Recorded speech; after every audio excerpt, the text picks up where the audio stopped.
Hello and welcome to Thrive, a wellbeing podcast for the students of Alexandra College. We are delighted to have Dr. Siobhan O'Higgins as our guest today. Dr. Siobhan O'Higgins is a sexologist and a sexual health promoter who is program co-lead at Active Consent. You're very welcome, Siobhan. I believe you worked in this area since 1990. Can you tell us a bit about how you got into this, what a sexologist is, and your role in Active Consent? Okay, well, I got into this because I found that my children at school weren't learning anything about relationships and sexuality, because that was back in the day. We're talking, a long time ago, late 1987, that kind of time. So way before when you were all born. So I decided to look into some programs. So I was a youth and community worker then. So I started developing programs for school-age children and for my children who were in primary school. So give them some information about puberty and what was going to happen to them as they got on. So that's how I got into this field. Then I studied sexual health promotion. I did a master's and then I did a PhD, and my PhD was called Rules of Engagement: What Young People Want to Know and How They Want to be Taught It in Relation to Relationships and Sexuality Education.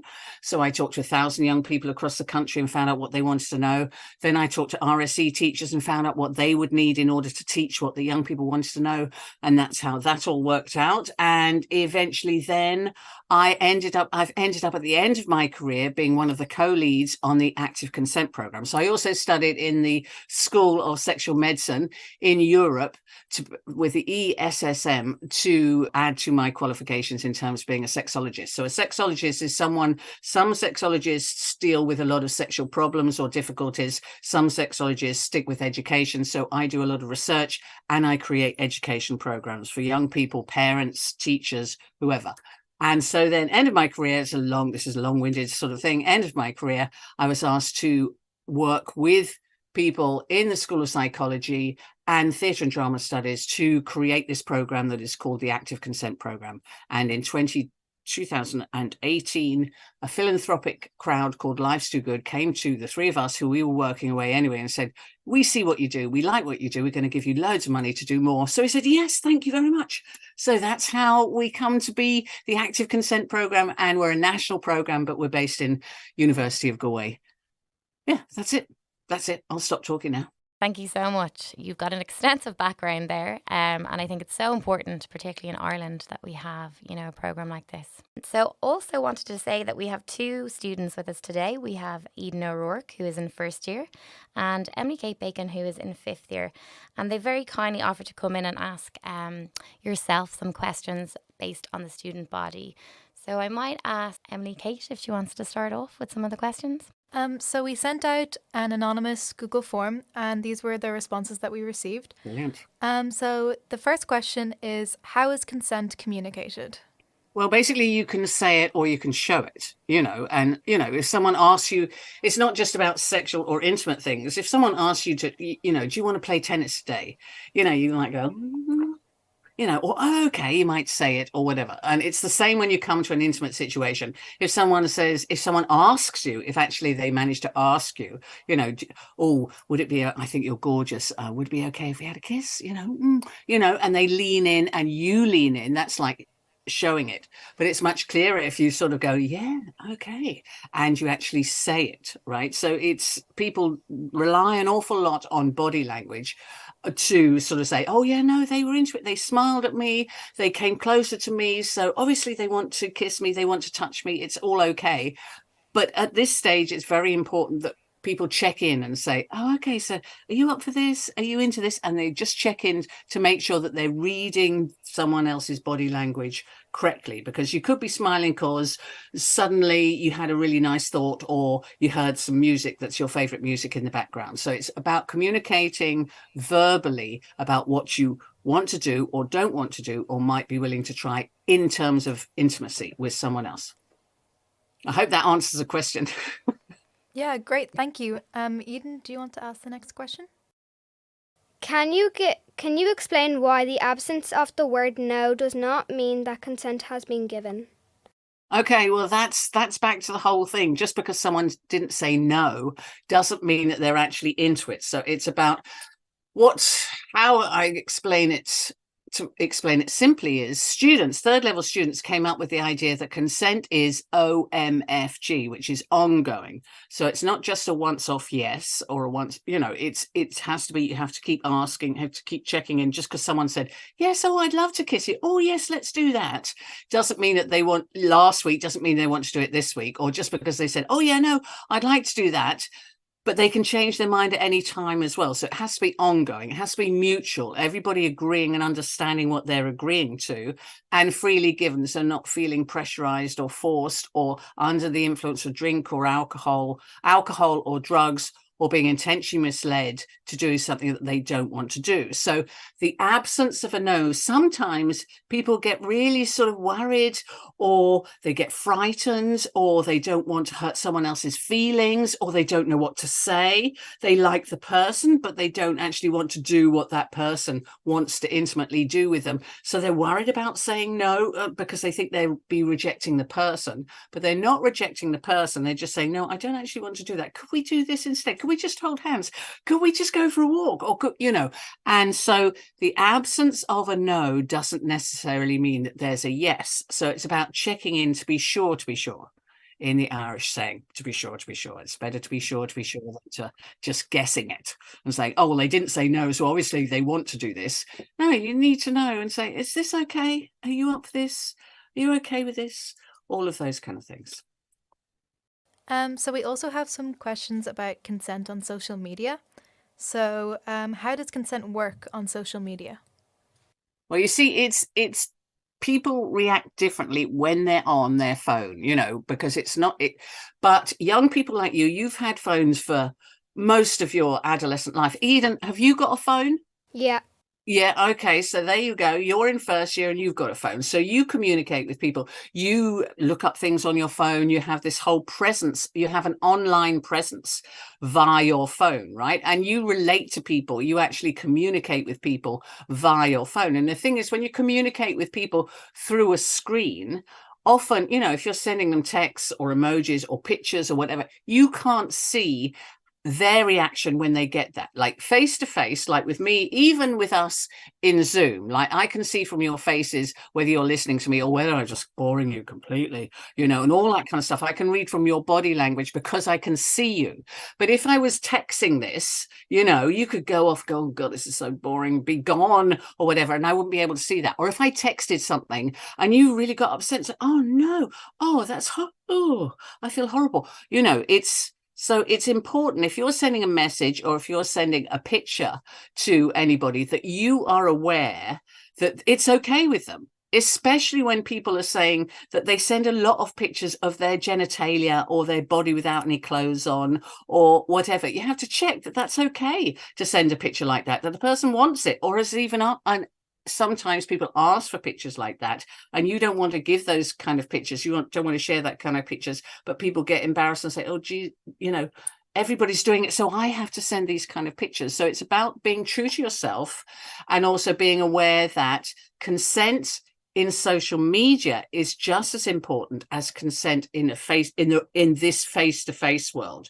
So it's about always asking, is it okay? Look, I've got this photo. I've got this really good idea. Is it okay if I share it with you? And they can say yes, no, I don't know, or what, all of that. So, but it is slightly different. And now we have laws that actually protect people, because people were getting a lot of messages or a lot of images that they didn't want, right? Or their images or their messages were being shared on with lots of people. And it's about understanding that you can't just download stuff on social media and then share it on, because that's stealing content. You have to be aware that, for some people, that content belongs to them. And you have to ask them, is that okay if I share that with my 65 million other friends that I've got in WhatsApp or whatever? So it's about being aware of that, because we now have this IBSA law, which it's called Coco's law.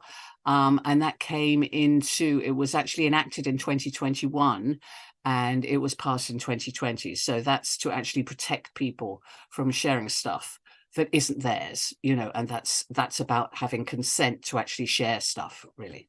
Another question we got was, what do I do if I get sent a weird picture? Okay, well, you can do, like, if it's really upsetting, you can actually take a picture, find out if you know who it's from, right, you can contact hotline.ie, which is to protect us, it's a Garda line, it's from the Gardaí, and they will investigate, because if you haven't asked for a weird picture, or if you haven't asked for something and it's very upsetting and you don't like it, you can either ignore it and delete it, or if it's actually, if it's something sexual, that could be illegal for them to be showing you pictures like that. So you can actually go to law. So if I got an upsetting picture, if I were you, if I was under 18, I would go to my parents and say, someone has sent me this. And the thing is that I work with parents as well, to say to parents, if your child comes and says they've got this really disturbing thing from somebody else, they can deal with it. They would know what to do, right? But the thing is that their reaction might be to take your phone away and never give it back to you, so I'd say to parents, never take the phone away. Whatever happens, you have to take a breath and say, okay, we can deal with this, honey. Okay, I know about hotline.ie, this is wrong. This shouldn't be happening. You shouldn't be getting images like that. We can go to the law and we can complain and we can protect you. But here's your phone back again. I think you had a story, Eden, didn't you? Do you want to share that, or if you don't have to, if you don't want to? Oh, yeah. When I was like, I don't know, I think it was like 11, and it was like, I just got my first phone or something, and then I was like, I got a friend request on Snapchat, and like, then like, it was like this guy, and he was like, and then he was like sending me weird photos and stuff of like stuff that I didn't really know what was, but I suppose I don't even remember. But so then I went like, and then my dad came in the room and he was like, "Oh, what's that?" And I'm like, "I don't know." And then he told me, and then he showed me how to like delete it and like report it and stuff, and like, and then. Okay, so you were able to report it, were you, Eden? Yeah, you were able to like delete it and then like block the person, and then like if they try to add you back, they won't be able. And then he just said, okay, let's just delete Snapchat from your phone until you're like a little bit older. And then when I was like 13, like just a couple months ago, I got it back and stuff, because I knew how to because we did this kind of stuff in school of like being safe online and all that. We had like, because like sometimes we had like these people come in, like show all the classes how, like that are kind of older, how to like be safe online and all that. Okay, is that WebWise or Cyber Safe Kids? Is that I think it's Cyber Safe Kids. Yeah, because they have really good things. Yeah. Yeah, we watched a couple of videos and stuff like that in like 5th and 6th class, and then we kind of knew now how to more be safe, and then my parents kind of said, okay, maybe we can like let her have it back, Snapchat back, and I kind of now just use it to like send kind of funny photos and stuff to my friends, and we sometimes have groups, but like we always make sure that they're safe. My parents always go through my phone now after that and make sure that everything's being okay and stuff. And we had bullying talk at the start of the year, and then because like just like making like, also we had like being safe online. We had this like girl in, and she showed like different things on like a presentation, and then like she did one for parents as well, and then some parents went to that, and that just making sure like your kids are safe online. Okay, it's a difficult world, because it's very difficult to control, isn't it? Because it's everybody, the whole world could actually contact you. So that's the issue, really. But to say, there is hotline.ie that you can that can be contacted, and they will actually do something about it, because like that person who sent you weird photos could then send weird photos to 65 million other people and upset them as well, so it's about stopping people like that and saying that's not okay. It's just not okay, But yeah, well done. You got through that experience and now you feel safer. That's good. Great, Eden. So the next two questions are not related to social media. However, we as a group felt that these were very important questions that needed to be addressed. So the first one is, if you want your partner to wear a condom and you are on birth control, do you have to disclose the fact that you're on birth control? Well, I think if you were going to have intimate relationships with your partner, it's something that you'd actually talk to them about, wouldn't you? Like, I mean, if you're about to get hot and passionate and you need you're on birth control because you don't want to get pregnant, or you're on birth control because it's actually controlling, making your periods regular, because that's sometimes why people are on the hormonal birth control, and they're going to wear a condom, which is the best way to prevent the transmission of sexually transmitted infections if you're going to become physically intimate and sexually intimate with someone else. If the fact that you're going to be intimate with someone else, I think that's kind of that if you can be that close to someone that you're actually going to talk about those kind of things and say, well, you know, actually I'm on the pill, but it's the only thing that's going to protect you or your partner from getting or giving a sexually transmitted infection are condoms, and nothing is 100% safe against pregnancy apart from not having penetrative sexual intercourse. So if penetrative sexual intercourse is what these two people are planning to do, they're better off to be using some form of hormonal contraceptive and use a condom, and hopefully that will be okay. But also just to say there's loads of other things that people can do with each other that give each other pleasure that don't involve penetrative sexual intercourse that are just as pleasurable, you know, because a lot of the emphasis on a lot of pornography and a lot of sexual media is on penetrative sexual intercourse, which actually isn't necessarily the most satisfying form of sexual intimacy with someone else. So it's about exploring lots of other things that you could do with a partner and talking about it, being able to talk, not being shy. I think that question is really interesting because I think sometimes there's a pressure that if you are on the pill that you don't need to use condoms. I think sometimes that can kind of come up, you know. Yeah, and I understand that pressure. And as I say, the only thing, and people say, oh, well, I'm young, I haven't got a sexually transmitted infection. How do you know? Have you gone for a test? Can you show me your test that says I haven't got a sexually transmitted infection? I doubt they can, you know, and a lot of sexually transmitted infections actually don't have any symptoms. So you wouldn't know that you got one. So often, you know, if two people are virgins, if two people have never had sexual intimacy with someone else, it's unlikely that they have a sexually transmitted infection. But to be sure, and to add to the fact that you're not going to get pregnant, it's best to use the double method, which is a condom and some kind of hormonal contraceptive. And then the second question is also very interesting. It's, does the age of consent apply if both people are below the age of consent? Now that's very interesting. Okay, so the age of consent to sex in this country is 17. It's different in different countries. In the north, it's 16. In UK, it's 16. In other countries, you know, it's different in different countries, right?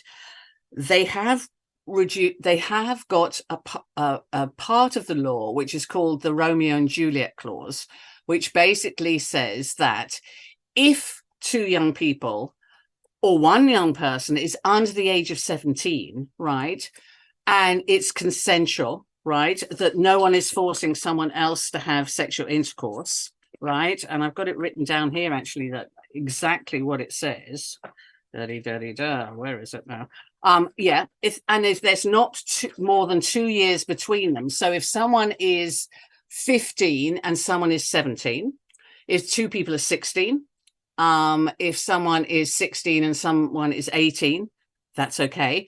If they can prove that it was consensual, everybody agreed to it, everybody said that's okay, and if agreement was freely and voluntarily given, and if neither party felt exploited or intimidated into doing something they didn't want to do, and if neither person is a person in a position of authority, it means that if it was taken to court, because the legal age to consent to sex is 17, if it was taken to court, if those 4 conditions were met, then in fact, it wouldn't be seen as statutory rape, because if you have penetrative sexual intercourse with someone under the age of 17, it's statutory rape because 17 is the legal age to consent to sex, right? But if you can prove those 4 clauses, they're younger or not more than 2 years older than the child, agreement was freely and voluntarily given, neither party felt it's exploited or intimidated, and the person wasn't a person in authority, then it can be okay, so you both agreed this is what you wanted to do, okay, so then it's not exploitative and it's not rape, right? And it's okay. But you know, it's only if it gets taken to court. So it's usually parents decide to take action if they wanted to, if someone was under the age of 17. So often what happens is parents will find out that their 16-year-old daughter is having sex with her boyfriend who's 17 or 18, who's 18, right? She's under the age and they want it to stop. They say, stop having sex, stop. You're not to see him anymore. And she says, you can't tell me that. I love and adore him. No, no, no. I'm going to do what I like. I'm 16, blah, blah, blah. And in order to stop this happening, they take him to court and prosecute him for statutory rape. If she went to the court and said, listen, I want to have sex with him. I love and adore my boyfriend. He never forced me to do anything that I didn't want to do. Because there's only 2 years in between them, that would be okay. But it would be up to the court of law to decide that. And the law is there to protect young people from being exploited or abused by people in power over them. That's why the law is there, to protect people. But there is this Romeo and Juliet clause, which helps that, Does that explain it? It's quite a lot of explanation. No, yeah, that's perfect answer. Yeah. Enid, do you want to ask the next question? Yeah. So, what if I change my mind after I consent to something? Well, you can always change your mind, and you can always say, and it's about being listened to, really.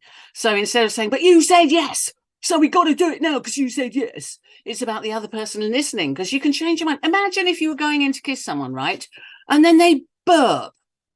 And you said you were going to kiss me. You go, oh, no, I don't want to kiss you anymore. And they said, but you said you were going to kiss me. No, you can change your mind at any time. That's the ongoing part of OMFG. Consent is ongoing, mutual and freely given. So you can change your mind at any time. And it's about the other person listening to you, because it should be mutual. It should be everybody having, why people become intimate with each other is for mutual enjoyment and pleasure. That's the whole point. It's not to make babies. It's to have pleasure, because that's one of the amazing things about being a human being, that we can actually give each other pleasure by kissing each other, by stroking each other. If you care about someone, they come up, they hug you and you go, oh, that's so lovely. Not if someone you don't like comes up and hug you, you go, ew. It's not, and you'd say, no, I don't want to hug you.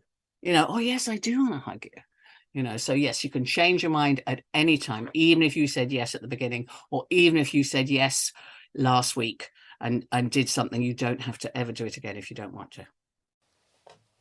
Can I just ask, how do you, have that confidence and stay true to yourself in those situations? It can be tricky sometimes.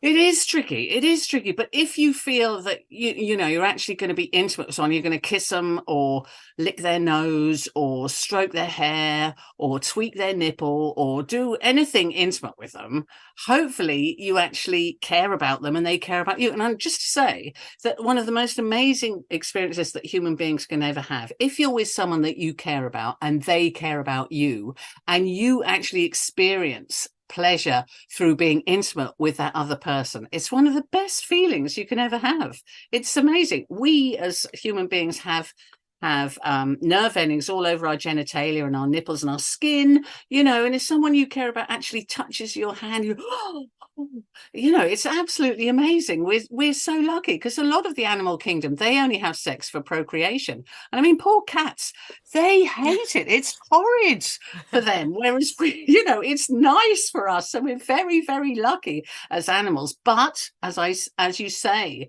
it can be really difficult to have those conversations, to say, oh no, I've changed my mind, oh, I'm not really interested.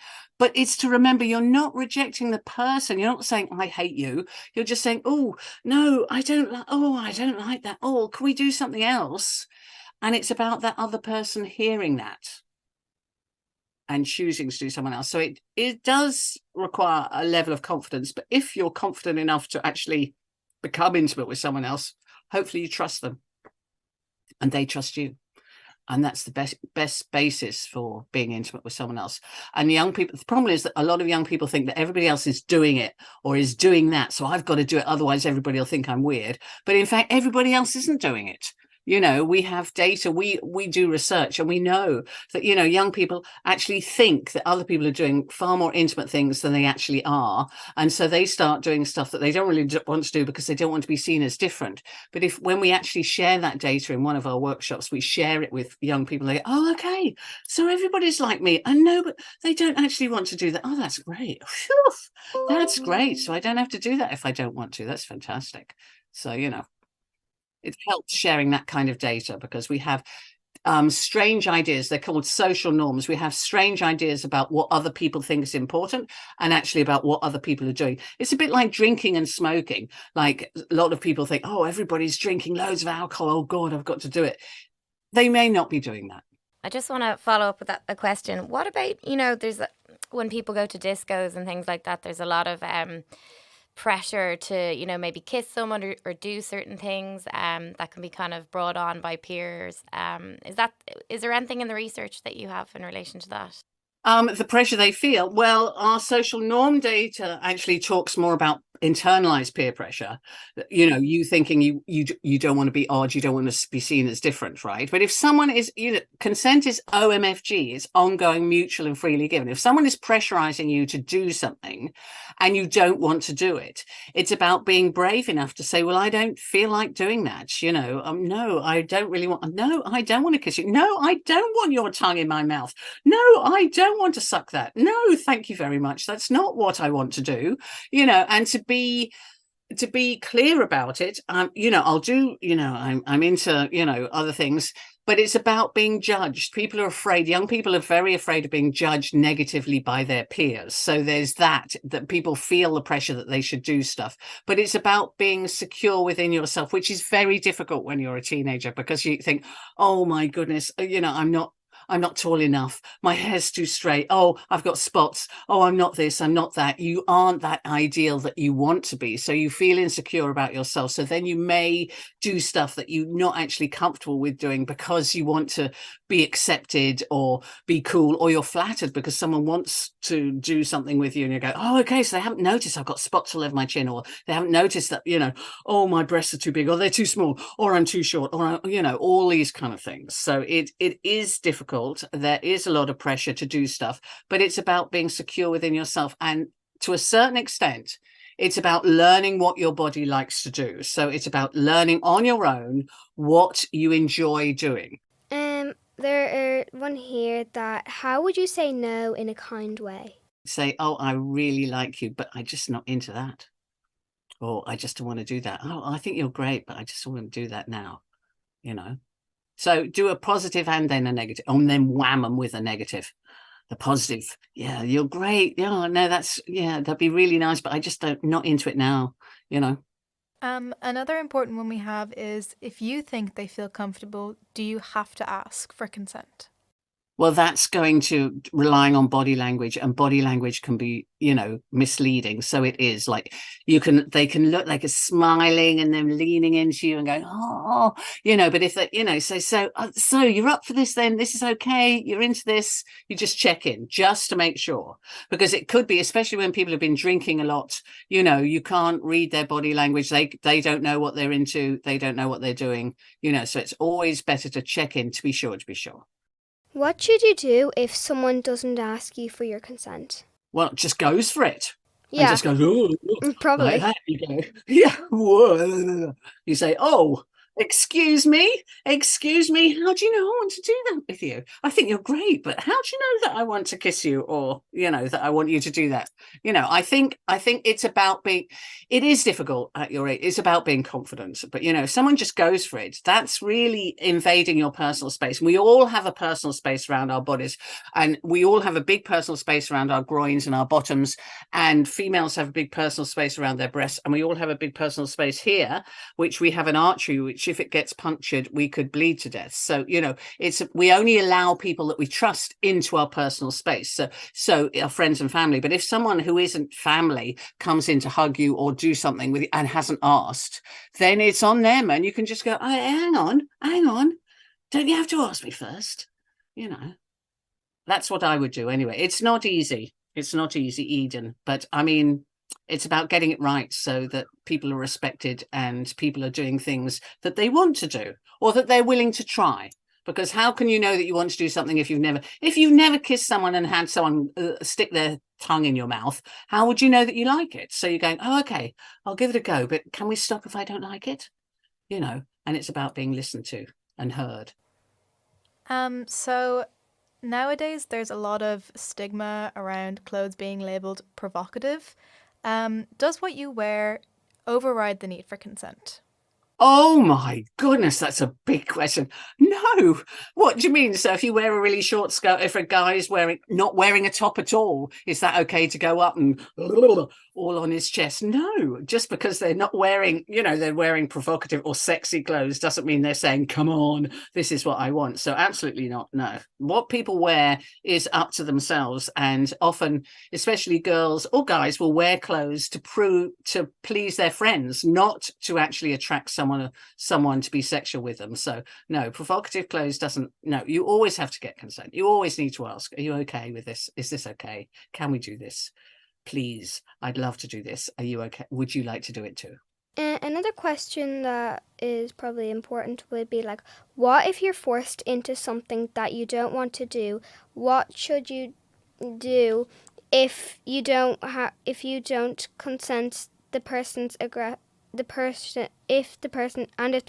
aggressive in some manner? So if someone's being aggressive towards you and sort of you're frightened, then you're afraid.